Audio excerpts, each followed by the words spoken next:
नमस्कार दोस्तों, स्वागत है आपका हमारे YouTube चैनल एग्ज़ाम गुरु में। आज हम इतिहास के अंतर्गत वैदिक संस्कृति से संबंधित कुछ महत्वपूर्ण प्रश्न देखेंगे। चलिए वीडियो शुरू करते हैं। पूर्व वैदिक या ऋग्वैदिक संस्कृति का काल किसे माना जाता है? 1500 ईसा पूर्व से 1000 ईसा पूर्व तक। उत्तर वैदिक संस्कृति का काल किसे माना जाता है? 1000 ईसा पूर्व से 600 ईसा पूर्व तक। आर्य शब्द का शाब्दिक अर्थ है श्रेष्ठ या कुलीन। वैदिक गणित का महत्वपूर्ण अंग है शुल्ब सूत्र। किस वेद में प्राचीन वैदिक युग की संस्कृति के बारे में सूचना दी गई है? ऋग्वेद के बारे में। वेदों की संख्या कितनी है? चार वेद हैं, ऋग्वेद, यजुर्वेद, सामवेद और अथर्ववेद। कौन से 3 वेद संयुक्त रूप से त्रयी या वेद त्रयी कहलाते हैं? ऋग्वेद, यजुर्वेद और सामवेद। ऋग्वैदिक आर्यों का मुख्य व्यवसाय क्या था? पशुपालन, पशुओं को पालते थे वो, पशुपालन उनका मुख्य व्यवसाय था। वही उनकी आय का एक मात्र साधन था। भारतीय संगीत का आदि ग्रंथ कहा जाता है सामवेद को। प्रथम विधि निर्माता कौन है? मनु। कृष्ण भक्ति का प्रथम और प्रधान ग्रंथ है श्रीमद् भागवत गीता। ऋग्वेद में संपत्ति का प्रमुख रूप क्या है? गोधन। गाय जो उनको प्राप्त होता था, गाय का दूध या उससे जो प्राप्त होता था, वही उनकी संपत्ति का एक प्रमुख रूप था। ऋग्वेद के किस मंडल में शूद्र का उल्लेख पहली बार मिलता है? 10वें मंडल में। पुराणों की संख्या कितनी है? 18 पुराण हैं। किस देवता के लिए ऋग्वेद में पुरंदर शब्द का प्रयोग हुआ है? इंद्र के लिए। शुल्ब सूत्र किस विषय से संबंधित पुस्तक है? ज्यामिति विधि से संबंधित है ये ज्यामिति।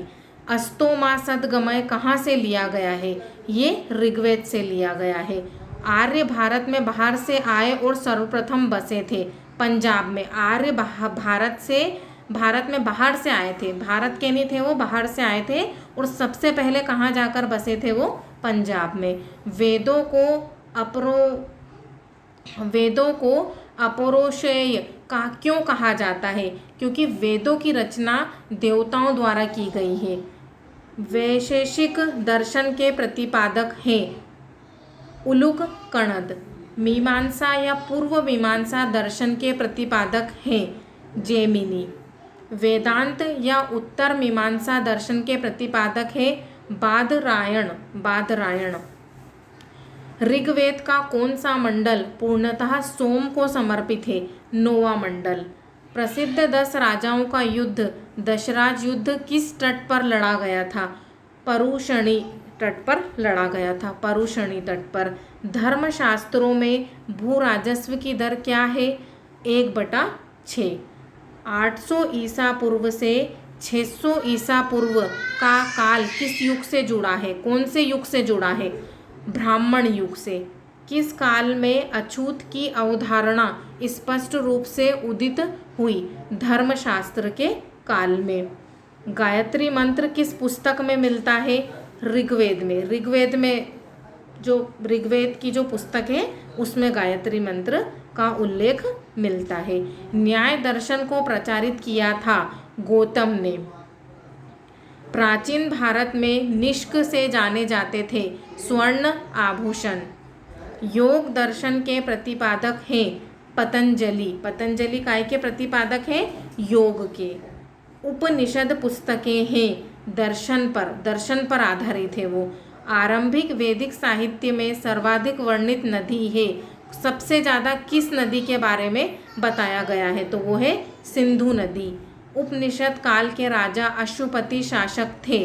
कहाँ के शासक थे वो? केकई के। अध्यात्म ज्ञान के विषय में नचिकेता और यम का संवाद किस उपनिषद में प्राप्त होता है? कठोपनिषद, कठोपनिषद में। ठीक है।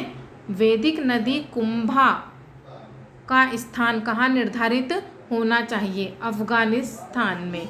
कपिल मुनि द्वारा प्रतिपादित दार्शनिक प्रणाली है सांख्य दर्शन। भारत के किस स्थल की खुदाई से लौह धातु के प्रचलन के प्राचीनतम प्रमाण मिले हैं? अतरजी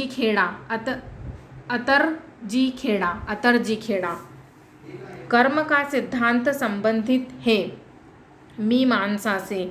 चरक संहिता नामक पुस्तक किस विषय से संबंधित है? चिकित्सा से संबंधित है। उसमें चिकित्सा के बारे में बताया गया है। यज्ञ संबंधी विधि विधानों का पता चलता है यजुर्वेद में। यजुर्वेद जो एक वेद है उसमें हमको यज्ञ से संबंधित सारी जानकारियाँ मिलती है। वैदिक युगीन सभा क्या थी? मंत्री परिषद थी। वैदिक युग में प्रचलित लोकप्रिय शासन प्रणाली थी गणतंत्र। सबसे प्राचीन वेद कौन सा है? ऋग्वेद। सबसे जो प्राचीनतम वेद है वो कौन सा है? ऋग्वेद। 4 वेदों में से सबसे प्राचीनतम वेद ऋग्वेद है। ऋग्वेद के किन 6 मंडलों को वंश मंडल या गोत्र मंडल कहा जाता है? दूसरे मंडल से 7वें मंडल तक के बीच के जो मंडल हैं उन्हें वंश मंडल या गोत्र मंडल कहा जाता है। किस वेद में जादुई माया और वशीकरण का वर्णन है? अथर्ववेद में। आर्य शब्द इंगित करता है श्रेष्ठ वंश को। ऋग्वेद में कुल कितने मंडल हैं? 10 मंडल हैं। आर्य भारत में संभवतः आए मध्य एशिया से। कहाँ से आए थे आर्य भारत में? मध्य एशिया से। कौन सा वेद अशंत गद्य रूप में भी रचित है? यजुर्वेद। सभा और समिति प्रजापति की 2 पुत्रियां थी का उल्लेख किस वेद में मिलता है? अथर्ववेद में। ऋग्वैदिक युग की प्राचीनतम संस्था कौन सी थी? विदत थी। सबसे प्राचीनतम जो संस्था थी वो कौन थी? विदत थी। ब्राह्मण ग्रंथों में सर्वाधिक प्राचीन कौन है? शतपथ ब्राह्मण। गोत्र व्यवस्था प्रचलन में कब आई थी गोत्र व्यवस्था? उत्तर वैदिक काल में। अनुलोम विवाह का अर्थ क्या है? उच्च वर्ण पुरुष का निम्न वर्ण नारी के साथ विवाह। प्रतिलोम विवाह तब माना जाता था जब उच्च वर्ण की नारी निम्न वर्ण के पुरुष के साथ विवाह कर लेती थी। वैदिक युग में यौ कहा जाता था जो को क्या कहा जाता था? यौ कहा जाता था। व्रीहि शब्द किसके लिए प्रयुक्त हुआ है? व्रीहि ये एक नया शब्द है। काय के लिए प्रयुक्त हुआ है? ये चावल के लिए। अथर्व का अर्थ है पवित्र जादू। प्राचीनतम व्याकरण अष्टाध्यायी के रचनाकार हैं पाणिनि। आदि काव्य की संज्ञा किसे दी जाती है? रामायण को।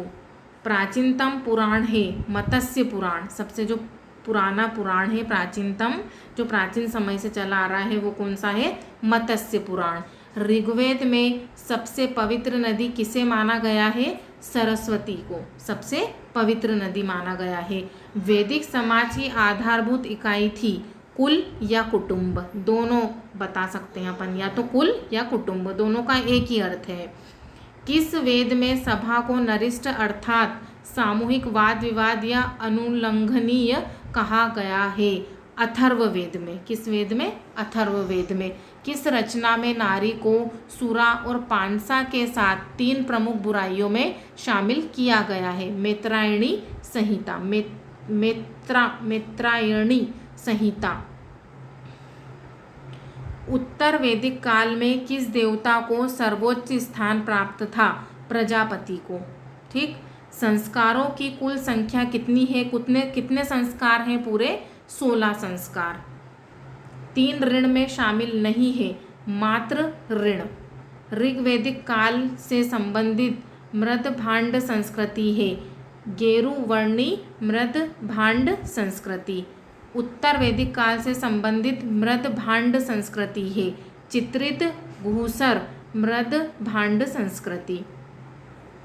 प्राचीनतम विवाह संस्कार का वर्णन करने वाला विवाह सूक्त किसमें पाया जाता है? ऋग्वेद में। ऋग्वेद में अघन्य शब्द का प्रयोग किसके लिए किया गया था? वध योग्य नहीं है। अघन्य का मतलब है वध योग्य नहीं। किसके लिए किया गया था? गाय के लिए। 3 क्रमों में तीनों लोकों को माप लेने के कारण किसे उपक्रम कहा गया है? विष्णु, भगवान विष्णु को।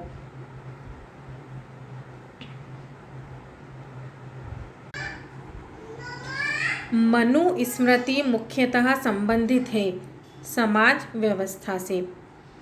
गायत्री मंत्र की रचना किसने की थी? गायत्री मंत्र जो लिखा गया था वो किसके द्वारा लिखा गया था? विश्वामित्र के द्वारा। अवेस्ता और ऋग्वेद में समानता है। अवेस्ता किस क्षेत्र से संबंधित है? ईरान से। आर्यों के आर्कटिक होम सिद्धांत का पक्ष किसने लिया था? बीजी तिलक ने। ऋग्वेद में कितने सूक्त हैं? 1028 सूक्त हैं। पूर्व वैदिक आर्यों का धर्म प्रमुखतः था प्रकृति पूजा और यज्ञ करना। क्या था? एक तो प्रकृति की पूजा करना और दूसरा यज्ञ करना। पतंजलि कौन थे? पाणिनि के संस्कृत व्याकरण का एक टीकाकार। कौन थे? एक टीकाकार। पाणिनि के संस्कृत व्याकरण का एक टीकाकार। शतपथ ब्राह्मण से संबंधित राजा विदेध माधव से संबंधित ऋषि थे। ऋषि गौतम रहुगण। ऋषि गौतम रहुगण। दोस्तों, अगर आपको ये वीडियो पसंद आया तो इसे लाइक कीजिए और चैनल को सब्सक्राइब कीजिए। धन्यवाद।